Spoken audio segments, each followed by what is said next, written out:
Hey guys, before we get into the video, let me just tell you about my results from the past 2 weekends. So, at the first locals I attended, I got first place.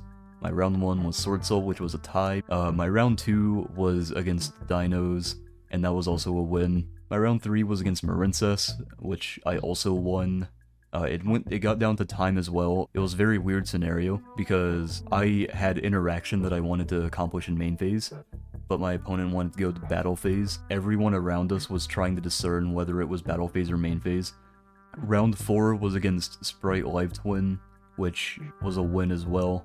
And then my second locals I went to, I got put up against Ninjas round 1, which I won. Round 2 was Kashtira, which was a win as well, because this deck really does just clap Kashtira cheeks all day. Round 3 was also Kashtira, which was a loss, and I don't think it was on any part my fault for that one. I felt I played very well that match. What ended up happening was I got eradicated twice, and I got triple tacked once that game, and then evenly twice. The eradicator, we had a really funny moment about this. I got eradicated the first time, I was like, damn, that's really good, and my opponent said, oh, I run one of this. I was like, oh, that's crazy, what the hell? And I didn't think anything of it.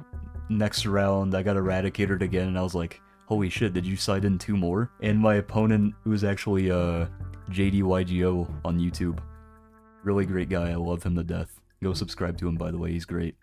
But he was like, oh no, I still only play the one, I just opened it both of the last 2 games. I was like, what the hell, that is wild. I wasn't too upset about it. Sometimes you do just open, like, the actual goo. Yeah, that was my round 3, lost to that. Round 4 was Branded, which was a win because I am very glad that I put Bottomless Trap Hole in the deck, because there was an instance where they normal summoned Fallen of Albaz against me. If I didn't have Bottomless, I would have lost. And then my round 5 was Labyrinth, and it went to game 3 to time. I was in the process of making double Adipus, and they called time in the round, and I hadn't been checking time, so that was 100% my fault. I was very confident I could have killed right there, because my opponent only had a Lady Labyrinth with 0 spells or traps on the field and no cards in hand. So first locals was 4-0, and then second locals was a 3-2. Anyway, let's get back to the video. I've been playing this deck since roughly 2017, and I like to think that I have quite a bit of knowledge about the deck, and I am here to kind of help give you some options alongside the deck profile for things that you might personally want to see in your matchups. Like, should I be running Atrax? Should I be running Nepenthes? Things like that. So first things first, I am running 3 Putica. And now you might be thinking to yourself, but Asmo, why are you running 3 Putica? It's a brick and you only run the 1 field spell.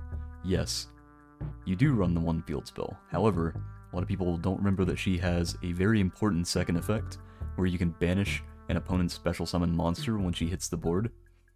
And not only is that effect extremely relevant right now, but you might be thinking to yourself as well, oh, but they get something back on standby phase. That is also true. However, against the Sword Soul matchup where you're banishing a token, that's going to be less relevant against them, and also, banishing combo pieces is never really an issue. Usually you can also have Pingicula to attach whatever Putica banishes. So it's really like, the argument for running less than 3 of this is really just like a straw man. You're going to want to see this card as often as possible. It's also part of one of the best combos in the deck, which is a 2 to 3 card combo depending on how you look at it. I'm also running 3 Arachnacampa. I have not really bricked on this card.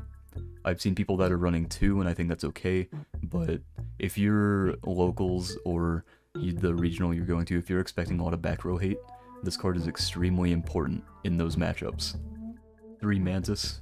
Mantis is not a once per turn, so you can have Garden with double Mantis in your hand and go normal Mantis effect, search Arachnacampa, normal the other Mantis, and use her effect as well. Also, she can search herself, which is pretty funny. 3 Murmelio, mandatory. This is a 1 card Holtea combo.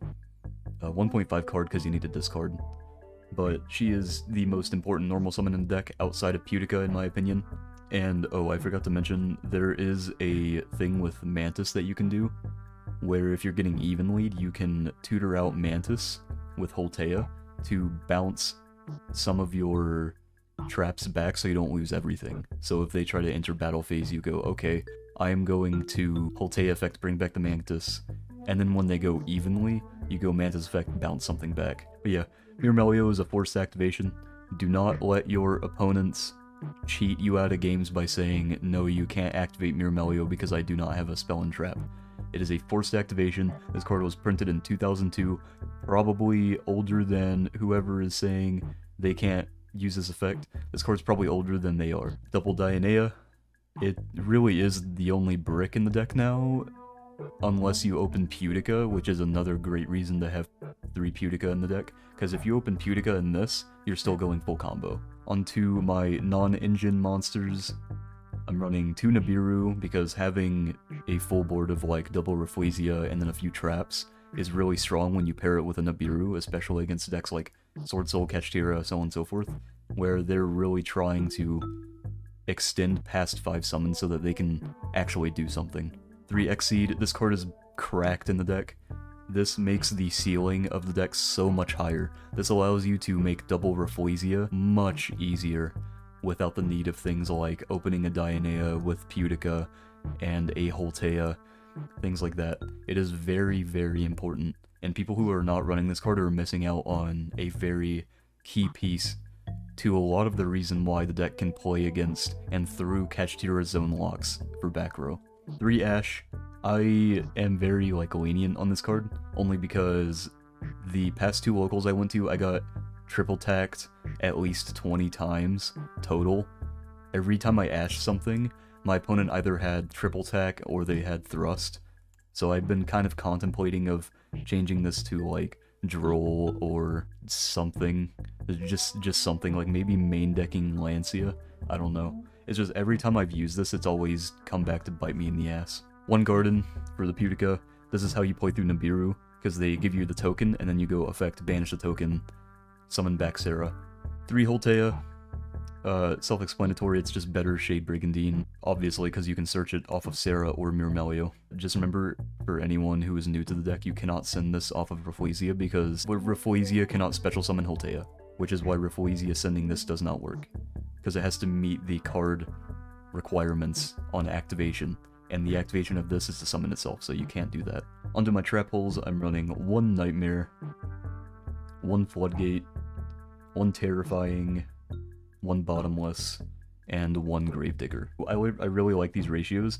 There have been times where I kind of want to run a few more trap holes, but that's only because of the grind game, and every time I'm thinking about it, I tell myself, Asmo, no, you do not run more trap holes. They are bad going second, and you can run more impactful things like Torrential or Compulse, things like that. So I'm sticking with the 5 for now, and we'll see how it pans out over the next few tournaments I enter. I'm running 3 Imperms, because Imperm is extremely valuable in this deck. Not only is it a normal trap you can discard off Holtea, or use because it's a hand trap, but it also triggers Sarah. So there's obviously, if you're not playing this card, unless you're on the budget variant, you don't need this. But if you're playing the deck to have the best version of the deck as possible, this card is needed. 3 Evenly comes in the structure deck, so you should be playing this if you're playing the budget variant.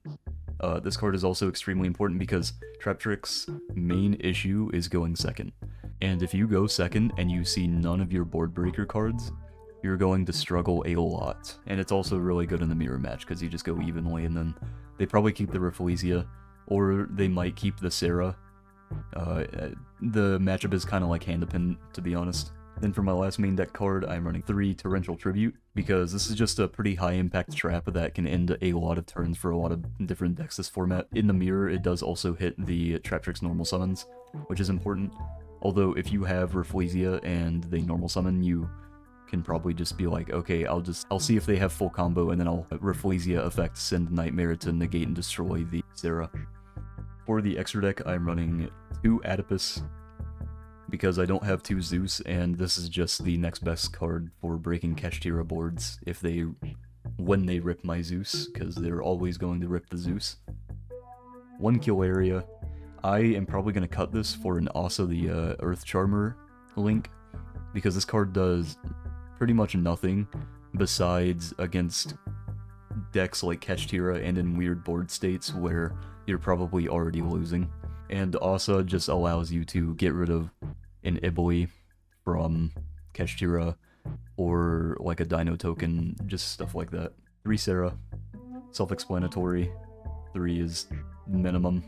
2 Pingicula, because doubling up on Pingicula is, it allows you to OTK really easily, especially with just 1 Adipus, and it's generic searcher. 2 Rafflesia. I have a secret and then common here from the structure deck, because before I only needed 1 Rafflesia, but now you play 2, because if you have 2 Rafflesias on the field, they protect each other. So you have a Dragoon protected board, and they are also interruptions. 1 Alamiris. This card is like, whatever, honestly, I don't care about this card at all. 1 Zeus. Self-explanatory, if Kashtira doesn't banish this, they're probably going to lose their entire board when they pass turn. Unless they walk out all of your main monster zones, which, it's really like a double-edged sword for them. You can make an upwards of 2 to 3 XYZs a turn, and you have evenly and imperms and all kinds of other stuff, so they really have a tough matchup against this deck. Tornado Dragon, this is like against the Labyrinth matchup or the Mirror match. The one time I made this against the Labyrinth, I had this in Redoer, and they even lead me, so I didn't even get to see how it really did. I did use it to save some of my own stuff though, because I went Chainlink 1 Tornado, Chainlink 2 Redoer to banish the Redoer, and then I Tornado Dragoned my Floodgate, so that I could get Floodgate access next turn to stop a lady. 1 Redoer, speaking of who, this card's really good, especially against back row matchups, where they go Skill Drain and you chain Redoer to bounce it to the top of the deck, or you can bounce Lady because it doesn't target, and then 1 Baguska, because Baguska is just like a free win button against a lot of decks. They just, like Branded, or like Sword Soul, they just can't make anything, they pass turn and then you OTK them. For my side deck, I'm running 3 Lancia, because Kashtira is a deck, and also evenly is in everyone's main deck now. 2 Droll and Lockbird. I'm kind of going back and forth between this and Triple Tactics Talent, because if I go first and I'm running Triple Tax, this gives me the ability to see what's in my opponent's hand, or I can draw 2 if I have a pretty mediocre hand. The reason I chose Droll initially is because I was thinking to myself, oh, there's a lot of advantage cards right now that people are main decking, and Kashtira searches a lot. So if I can just stop that right out, then that should solve the problem, right? So that was my thought process with that. 3 Judgments. Judgment is pretty important for stopping evenly, and if you open Judgment, then you don't have to commit to Pingicula plays to grab Arachnocampa, which allows you to make better boards. 3 Storm Duster. This is literally just back row hate for back row decks, very obviously. Also, it triggers Sarah. You can pop 3 Speller Traps a turn with this. Theoretically 4, because you can go Storm Duster, and then separate chain Sarah, summon Myrmelio, pop 1 of their back row, and then on in phase you can go Holtea effect, banish to summon a Myrmelio from grave, and then pop another one. So you can do an upwards of 4 Spell and Trap Destructions on your opponent's turn, which is crazy. 2 Dimensional Barrier, and 1 Trap Trick as the 3rd D barrier, because I don't have 3 D barriers. Also, this is like a golden ratio to me, because not only is, let's say you open this, right? You have 1 more left in deck, or you open Trap Trick, and then you banish one of these, and then you have 0 of these left in deck.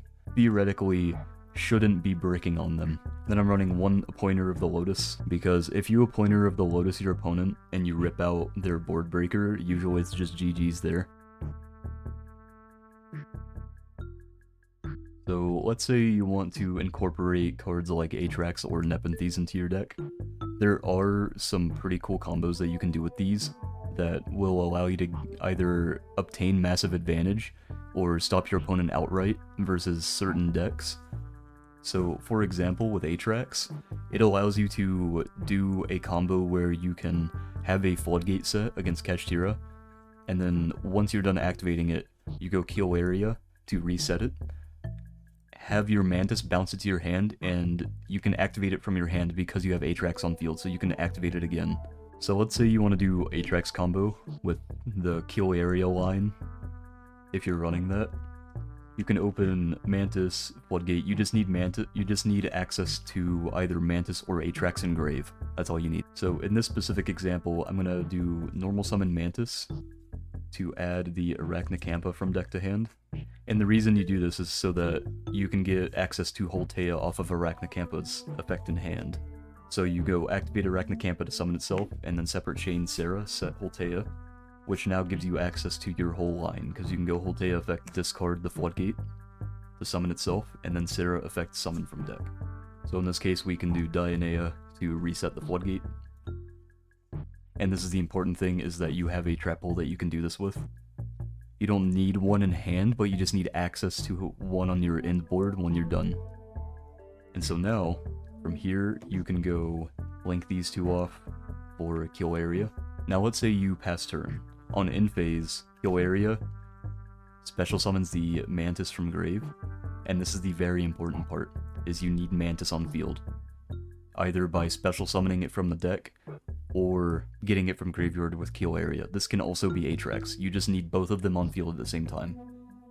So you pass turn. Let's say your opponent special summons a Kashira Unicorn. You activate your Floodgate trap hole, kill area resets it, and then separate chain you go Sarah effect to summon from the deck. And you can also, when you reset it, you can activate Mantis to bounce it to the hand whenever you want. But you summon your Atrax off of Sarah.